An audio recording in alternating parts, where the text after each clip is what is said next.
कैसन खाना बनैले बारू? तनिको स्वाद नहीं खे में। मम्मी जी राउर जीभ के टेस्ट खराब हो गल बा।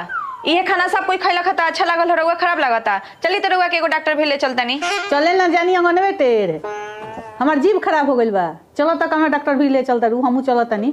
चली। बताइए क्या समस्या है?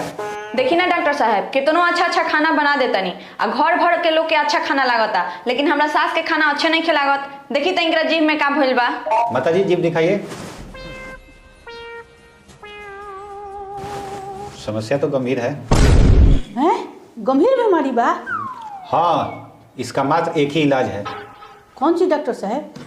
कि खाना खुद से बना के खाना होगा, बहू के हाथ का खाना नहीं खाना है, तभी ये गंभीर बीमारी ठीक होगा। नानू डॉक्टर साहब, खाना तो हमारे पतो अच्छे बनावेली। हम जानबूझ के बोले नहीं कि खराब बनाओ तनी कि मन ना बढ़ी।